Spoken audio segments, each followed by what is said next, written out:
5. Uma igreja cheia de amor. Olha, pessoal, que lição maravilhosa. Lição 5. Uma igreja cheia de amor. Do terceiro trimestre de 2025. Tá bom? Seja bem-vindo. Nesse canal nós aprendemos Escola Bíblica Dominical, a Palavra de Deus e curso de teologia gratuito, tá bom? Uma igreja cheia de amor. Texto áureo. E era o coração e a alma da multidão que criam. E ninguém dizia que coisa alguma do que possuía era sua própria, mas todas as coisas lhes eram comum. Atos 4:32. Ou seja, a filosofia da igreja primitiva não é eu tenho um carro, eu tenho uma fazenda, eu tenho 2 sítios. Não. Nós temos. A filosofia da igreja primitiva era a filosofia do compartilhamento, do amor, do comum acordo. Financeiramente, a igreja era unida. Espiritualmente, muito unida. Na oração, na Santa Ceia, na palavra, na doutrina dos apóstolos, a igreja era 100% unida. Então, ele não dizia, eu tenho 2 fazendas. Não, nós temos as nossas fazendas. Para eles, a filosofia deles lá era Deus por todos e eles por todos. E hoje é cada um por si e Deus por todos. Então, porque era uma igreja cheia de amor, cheia de compartilhamento, perseverando na doutrina dos apóstolos e no partir do pão e na palavra de Deus. Verdade prática. O amor é o elo que mantém a unidade da igreja local. Sem o amor não existe relacionamento cristão saudável. Não existe Cristo sem cristianismo e cristianismo sem Cristo. Da mesma forma, não existe cristianismo sem amor. Tá bom, pessoal? Então é como se fosse um pé de manga. Não existe manga se não tiver o pé. Não existe igreja se não tiver amor. O fundamento de toda a Bíblia é o amor. E a única igreja que cumpriu foi a igreja primitiva, que cumpriu na sua essência. Hoje cumprimos parcialmente, porque por se multiplicar a iniquidade, o amor de muitos se esfriará, disse Jesus. Então, meu irmão, o amor é algo especial. O amor é a coluna da igreja. Paulo diz, né? A fé, a esperança e o amor. Aí ele fala, mas o maior desse é o amor. Ainda que eu tivesse todo o dom da ciência, curasse, revelasse, fizesse morto ressuscitar, paralítico andar, cego enxergar, ainda que eu fizesse tudo isso, se não tivesse o amor, nada disso era importante. Havendo língua, cessarão, havendo profecia, cessarão, havendo cura, cessarão. Mas o que permanecerá no céu é o amor. O amor é o que permanece no céu, tá bom? Verdade prática é sobre o amor no relacionamento saudável. Não existe um relacionamento saudável sem amor. Introdução. Nessa lição veremos como o amor de Deus se manifesta numa igreja genuinamente cristã. Ele capacita a igreja a enxergar os mais necessitados e a buscar o caminho das suas carências seja atendida. Esse amor, contudo, não é o mero sentimento humano. É que tem 3 tipos de amor. O amor do pai para o filho, o amor do filho para o pai e o amor eros. O amor eros é da esposa para o esposo. Amor eros é o amor sexual. O amor eros do esposo para a esposa. Amor do pai para o filho e amor do filho para o pai. Tem 3 tipos de amor. E o amor espiritual, que é comparado ao amor do pai para o filho. uma manifestação na comunhão cristã, o crescimento da igreja cristã. Nesse ponto de sua narrativa, Lucas se refere à igreja como multidão dos que criam, o amor manifestado na comunhão cristã. O crescimento da igreja só se deu, número 1, pelo amor, através do Espírito Santo. A Bíblia fala, o amor de Deus que está derramado em nossos corações. Primeiro Deus que derrama o amor, a essência do amor na igreja. É como se fosse um tempero. Imagina um arroz sem sal, um feijão sem sal, não tem gosto. Uma igreja sem amor não tem gosto. Aí Deus derrama o seu amor para a igreja ficar espiritualmente cheirosa, amorosa. Tá bom, pessoal? O desafio do crescimento. Por que a igreja primitiva crescia tanto? Olha aqui, ó, o desafio do crescimento. Assim que a igreja de Jerusalém crescer, escalada geometricamente, ela se multiplicava. Dá uma olhada aqui, pessoal, ó. A igreja se multiplicava. A igreja não era... Tem 3 tipos de igreja. A igreja evangélica, que é aquela que adora a Deus. Vocês vão para o culto para adorar. Igreja evangélica. Igreja evangelística, que faz evangelização. E igreja missionária, aquela que faz missões. A igreja primitiva era a igreja de oração, de palavra e de missão e de amor. A igreja que não tem amor não cresce. Lamentável. É igual um médico, uma enfermeira operando sem amor. Vai matar. A igreja sem amor, ela mata a alma. A igreja sem amor é uma igreja sem gosto. É aquilo que Jesus falou. Vós sois o sal da terra. O amor põe o gosto na igreja. Chegou uma alma, aceitou Jesus. Vamos ajudar com cesta básica, com roupa. Vamos visitar, fazer uma campanha.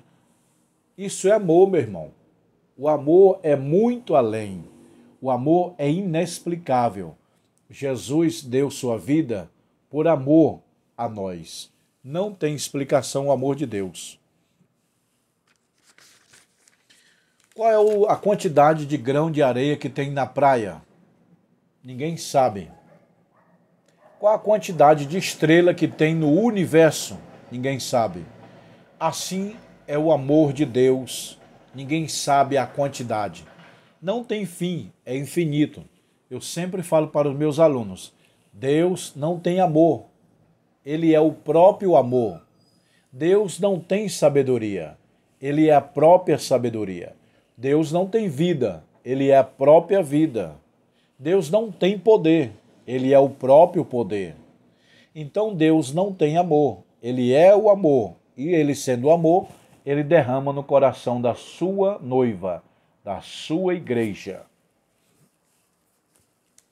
A vida interior, a expressão era o coração e a alma. Eles se abraçavam, se reuniam, faziam santa ceia.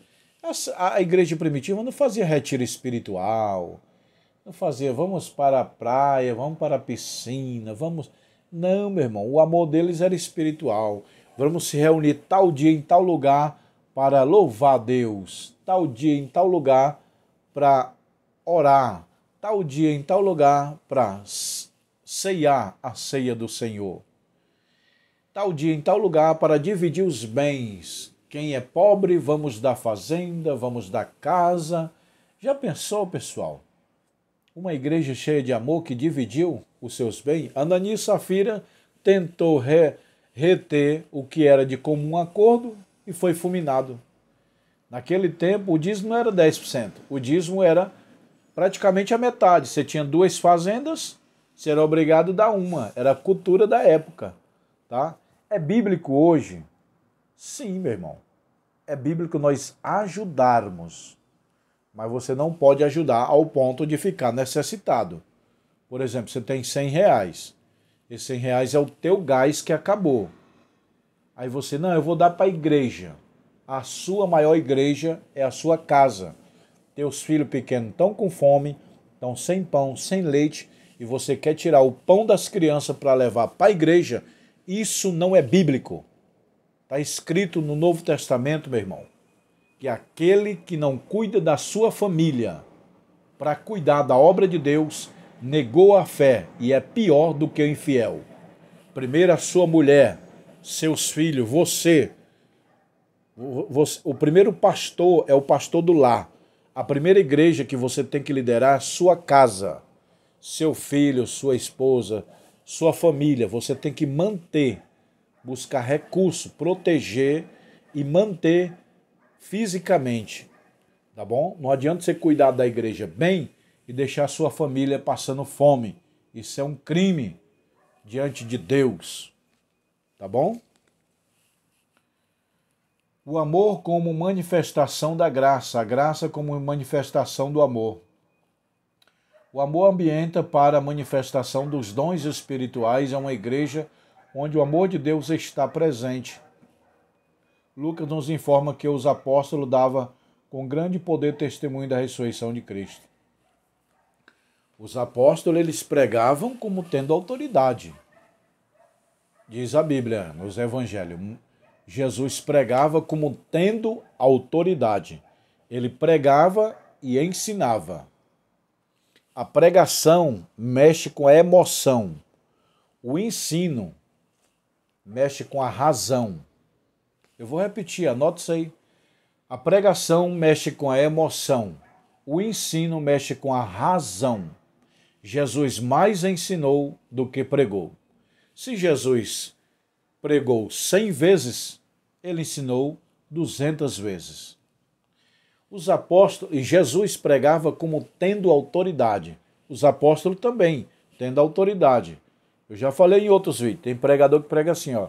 Jesus salva, cura, batiza com o Espírito Santo. Não, meu irmão. Jesus cura, Jesus salva, Jesus batiza com o Espírito Santo. Entendeu? Falar com vida. Transmitir com autoridade. É isso que os apóstolos faziam. Transmitia com autoridade. E nos dons espirituais. A igreja primitiva tinha uns dons. São 9 dons. Profecia, variedade e interpretação de língua. Sabedoria, ciência e discernimento de espírito. Fé, cura e maravilha. É os dons de saber, que é ciência, sabedoria e discernimento. Dom de falar, ou elocução, profecia, variedade e interpretação. E o dom de agir, que é o dom de poder. Fé, cura e maravilha. São os 9 dons espirituais. Lembrando que tem dons espirituais, dons ministeriais e dons naturais. Quais são a diferença? Dons naturais, a pessoa nasce com aquilo. Dons espirituais, que é o de profetizar, você busca, ora a Deus e recebe. E os dons ministeriais, que é apóstolo, profeta, evangelista, pastor e mestre. Então, os 3 tipos de dons. Naturais, espirituais, ministeriais, tá bom? A igreja fazia uso de todos esses dons. A graça como favor imerecido. Ainda um outro aspecto da graça de Deus, revelada nesse texto. E todos eles havia abundante graça. Todos eles eram cheios do Espírito. Todos eles tinham o mesmo pensamento, o mesmo poder, a mesma graça, a mesma oração. Todos tinham em comum acordo. Eles não tinham mais rico e mais pobre. Você é pobre e eu sou rico. A igreja de hoje tem. O irmão chega com um carro importado e o outro chega a pé. Um chega com um terno da Gabo, bem caro, de 5, 10 mil, e o outro chega com uma camisa simples, usada, às vezes até rasgada do interior. Mas a igreja primitiva não, todos eram iguais na oração, no partir do pão, na comunhão, e financeiramente um ajudava o outro. Meu irmão, tem 2 fazendas, você é pobre, toma um. Só que eles não davam para os irmãos, ele dava para os apóstolos, e os apóstolos dividiam. Pedro recebeu fazenda, sítio, terreno, aí Pedro, você que é pobre, toma aqui eles dividiam. O verdadeiro dízimo é para compartilhar a distribuição de renda. Tá bom, irmão? A Bíblia diz assim, ó. Trazei todos os dízimos à casa do tesouro para que haja mantimento na minha casa. Mantimento, comida. Só que hoje, os pastores grandes aí estão pegando tudo carro importado, comprando mansões lá nos Estados Unidos, lá na Europa. Estão ficando podre de rico na custa das viúvas e dos órfãos. Naquele dia Deus vai prestar conta com você. Tá bom, meu irmão? Então, a igreja primitiva não tinha olho gordo. Todo mundo dividiu os bens. Era uma igreja cheia de amor. A manifestação do amor na solidariedade cristã. A busca pelo equilíbrio. O dicionário da língua aurélia portuguesa conceita equidade com a disposição de reconhecer igualmente direito de um comum ao outro. Ou seja, eles tinham a mesma linguagem. Eles dividiam o bem entre si com amor. Não é por obrigação não, meu irmão. Pedro não falou, e nem Deus, tem que dividir, senão vai morrer. Não. Ananias e Safiras morreu, não foi porque deu menos, é porque mentiu. Eu só tenho uma fazenda, eu só tenho 2 fazendas. Tinha 10, mentiu. Reteu parte do que tinha. Ananias e Safira morreu porque eles, por exemplo, tinham 10 fazendas. Aí, Pedro, eu tenho 2. Eu vou te dar só uma fazenda para dividir, tá bom? Aí, Pedro, Deus me revela, meu irmão, que você está escondendo várias fazendas aí. Não foi questão de ele querer dar menos. Foi questão que ele mentiu. Pedro, você só tem isso mesmo? Só. Aí ele mentiu e morreu. Aí a mulher dele, Safiras, Ananias e Safira. A mulher dele, depois de 2, 3 horas, veio. Aí Pedro falou, teu esposo tinha quantas fazendas? Nós conversou lá para falar que tinha só 2. Uma nós vamos morar, a outra nós vamos doar. Aí Pedro, você está mentindo também? Vocês têm 10 fazendas? Aí morreu. Então eles morreram, não foi porque deram um dízimo menor. Não, por causa da mentira diante do homem de Deus. A mentira mata. Propriedade e compartilhamento. Estudiosos observam que a igreja de Jerusalém vivia uma comunidade de compartilhamento, não domínio. Não domínio. Um rico e outro pobre. Na igreja primitiva não tinha isso. Todos eram em comum. Todos tinham os mesmos bens. Todos oravam junto. Todos eram prósperos. Não tinha um próspero e um miserável. Na igreja primitiva não tinha miserável, nem pobre. Todos eram bem de vida, porque eles dividiam o bem entre eles. Naquele tempo era nós por todos e Deus por todos. E hoje é cada um por si e Deus por todos. Um exemplo de voluntariedade. Lucas destaca que os que possuíam herdades e casa, havendo-as, traziam o preço para fora vendido e depositavam aos pés dos apóstolos. Olha só, pessoal, a igreja primitiva como era. Ó.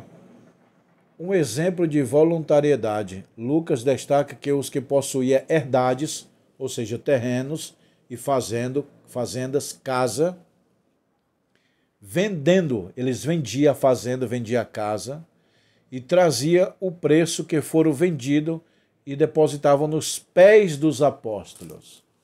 Ou seja, Ananias e Safira tinha 10 fazendas, aí vendeu as 10. Aí, por exemplo, deu 10 milhões. Ele chegou com 1 milhão só e falou, Pedro, vendi minha fazenda, está aqui 1 milhão. Aí Pedro, você está mentindo, meu irmão? Tua fazenda era 10 milhões, ele morreu. Então eles vendiam casa, vendiam sítio, vendiam fazenda e dava aos pés dos apóstolos, ou seja, na mão para os apóstolos a de administrar e dividir para os pobres. Eles vendiam, ó. Lucas destaca que possuía herdades, fazenda, terreno, sítio, casas, vendendo-as, trazia com um preço justo, que foram vendidos. Ananias e Safira obteve uma parte. Não vou falar que vendi por tanto não, senão Pedro vai querer tudo. Mentiu e morreu. E depositava aos pés dos apóstolos. Nada foi dito de forma obrigatória. Não era obrigatória, não. Tem que trazer tudo que vende. Não. A obrigatória tinha que falar a verdade. Ó, vendi 10 fazendas, deu 10 milhões, mas vou dar só um. Aí é verdade. Agora, não, vendi minhas fazendas, só deu 1 milhão. Não, não deu 1 milhão, deu 10. Por que você deu só 1 milhão? Entendeu, meu irmão? Então, não era obrigatória. Era questão de ser verdadeiro, testemunho, só isso. Ninguém distribuía porque fora constrangido. O texto bíblico diz claro que havia voluntariedade nos crentes de ajudar uns aos outros. Era voluntário, não era nada por obrigação. Havia uma consciência de pertencimento, por isso ninguém deseja ver o outro excluído. Isso era a manifestação do grande amor de Deus derramado nos corações daqueles crentes. Então a igreja primitiva dividiu os bens não por obrigatória. A Bíblia não manda assim, dividir os bens, nem a ordem da igreja primitiva, dividir os bens. Não, era voluntário. Eles diziam, nós vamos dividir os bens. Por que Ananias e Safira morreu? Porque eles obteve parte. Ó Pedro, minha fazenda só deu 100 mil e às vezes deu 1 milhão. Mentiu. O pecado não estava em dar menos. O pecado estava em mentir. Tá bom, pessoal? Conclusão. Chegamos à conclusão de mais uma lição bíblica. Vimos que o amor de Deus derramado nos corações da primeira igreja mobilizou os crentes a socorrer os mais necessitados. Isso acontece de forma voluntária, quando cada um, de acordo com seus posses, se prontificava a dar-lhes o que pertencia. Não há na igreja cristã verdadeira nem essa identificação com o outro. Ninguém pode fechar os olhos diante da necessidade alheia e se autotitular cristão. O verdadeiro amor se realiza no atendimento do necessitado ao próximo. Eu vou ler essa última parte da conclusão. O verdadeiro amor se realiza no atendimento da necessidade ao próximo. Entendeu, meu irmão? Tiago responde, a verdadeira religião é essa, visitar e ajudar as viúvas e os órfãos. Não é só visitar, não. Eu visitei uma viúva e um órfão. Não é só isso, não. Visitar para quê? Para ver a necessidade e ajudar. Ah, pastor, a verdadeira religião é visitar os órfãos e as viúvas. Não é só visitar, não, meu irmão. É visitar e dizer, ei, vocês estão precisando de cesta básica? Tá com água, luz, gás cortado? Entendeu, meu irmão? Então, a verdadeira religião é ajudar os pobres e necessitados. É para isso que serve o dízimo e as ofertas. Para ajudar o dízimo e as ofertas, ajudar os necessitados. Cesta básica para um, roupa para outro, compra o gás para um, luz para outro. É isso que é o amor da igreja primitiva. Dividia, compartilhava os bens, porque era uma igreja cheia de amor. Quem tem amor, ajuda. Quem tem amor, se une. Quem tem amor, tem tudo. O amor é tudo. Você vê que os 9 frutos do Espírito não é 9, é 1. É como se fosse uma laranja, ou uma tangerina, mexerica, que tem 9 gomos. O amor é o fruto do Espírito. Aí os gomos é paz, longanimidade, benignidade, bondade, temperança, mansidão e fé. Entendeu? O amor não é 9 frutos. Não está isso na Bíblia. Que o Espírito Santo tem 9 frutos. Não. Ele tem o amor. É uma laranja ou a mexerica. Aí quando abre tem os seus gomos. Aí sim, o amor é um só. Quando abre o amor, tem paz, benignidade, temperança. Por exemplo, fé. Quem tem fé tem amor. Quem tem bondade tem amor. O amor é tudo. Então a igreja primitiva era cheia do amor. Sabe por que o amor é tudo? Porque o amor é o próprio Deus. Deus não tem amor. Deus é o próprio amor. O amor aqui também é o Espírito Santo e a pessoa de Jesus. A Trindade é o próprio amor. Quem tem amor tem o Espírito Santo. Quem tem o Espírito Santo tem o amor, porque o amor é o Espírito Santo e o Espírito Santo é o amor. Tá bom, pessoal? Então, o assunto de hoje está maravilhoso. Uma igreja cheia de amor. Lição 5. A próxima lição, lição 6, tá bom? Pessoal, se você quer aprender escola dominical, se inscreva nesse canal e compartilha. E se você quer fazer curso de teologia, vem comigo. Olha aí, ó. Livro de teologia. Cristologia. Ó. Pneumatologia, doutrina do Espírito Santo, angelologia, doutrina dos anjos, antropologia, doutrina do homem, ramateologia do pecado, soteriologia, doutrina da salvação. 20 livros, ó, todos esses livros. Ah, e tem anel. Anel de formatura, ó. Ó, pastor, quero o meu anel. Tá aqui, ó. O anel vem na caixinha, ó. Pastor, quero o meu anel de teologia. Tem um fino e o grosso. Tá bom? Ó. Tem um anel fino e o anel grosso. Aí vocês decidem qual o anel que você quer. Tem formatura todo ano, que a gente entrega os canudos. Formatura é presencial. Tem o anel, tem os livros de teologia. 20 livros é o básico e mais 20 é o bacharel. O bacharel é 40 livros. Pastor, eu quero o básico. É 20. Pastor, eu quero o bacharel. É mais 20, 40. Tá bom? Quem quiser os livros de teologia, me chama no meu WhatsApp.